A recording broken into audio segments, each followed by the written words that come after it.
पतंग कविता का यहाँ संकेत टाल रखा मैंने, आधा भाग पढ़ा दिया था। अब कुछ शेष भाग है, उसका यह संकेत है। संदर्भ, प्रसंग, व्याख्या। व्याख्या से पहले ये कठिन शब्द हैं, इन कठिन शब्दों के अर्थ में लिख रही हूँ।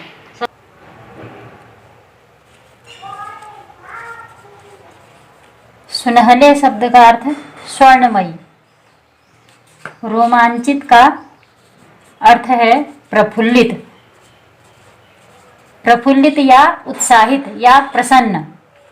उड़ाने वाले बच्चों के लिए कि बच्चों के शरीर लचीले अर्थात लोचदार, जिस प्रकार से कच्ची दाल बहुत लचीली होती है और उसको जैसा आकार देना चाहिए वैसा आकार दिया जा सकता है, उसी प्रकार बच्चे भी अपनी लचकदार यानी लोचदार दौड़ से शीघ्रतापूर्वक छतों के किनारे पर आ जा रहे हैं। और जब वह छतों के किनारे पर आ रहे हैं तो वह गिर नहीं रहे हैं। वो इसलिए नहीं गिर रहे हैं, वह स्वयं संयमित हैं। उनको गिरने से बचाने वाला उनके शरीर का आंतरिक संगीत है, जो उनके मन में पतंग उड़ाने को लेकर के रोमांच भरा हुआ है, उत्साह भरा हुआ है, वही उनको गिरने से भी बचाते रहता है। बच्चे तो एक पतंग के धागे को पकड़कर ऊंची उड़ान भर रहे हैं और वे ऐसा प्रतीत होता है मानो पतंग के साथ साथ उड़ रहे हैं। पतंग तो आसमान में उड़ रही है, वह एक डोरी से बंधी हुई है, लेकिन अपनी भावनाओं के सहारे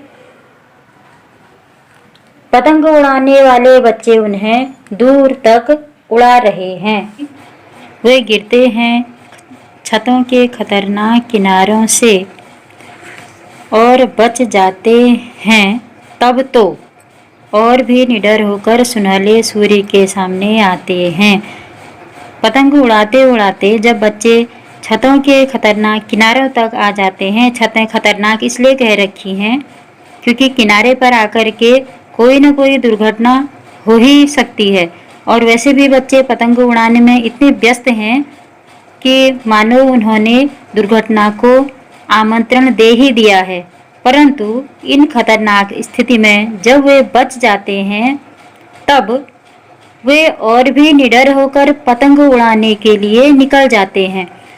ऐसा प्रतीत होता है मानो वह सूर्य के आगे स्वयं को गौरवान्वित महसूस करते हुए चले आते हैं।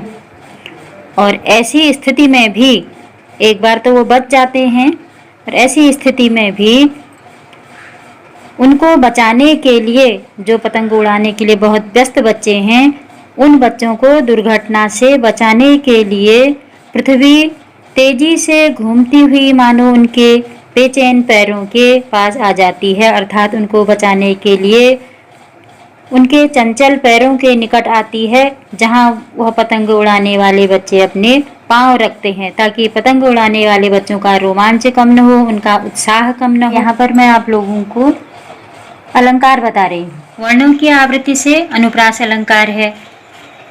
यहाँ साथ साथ एक दो शब्द एक साथ है, तो इसमें पुनरुक्ति प्रकाश अलंकार हो गया। और कविता में मानवीकरण अलंकार है। कविता में मानवीकरण इसलिए है क्योंकि पृथ्वी घूमते हुए उनके पैरों के पास आती है। पृथ्वी नहीं घूमती है, यानी पृथ्वी किसी एक व्यक्ति के पैरों के पास नहीं आती है।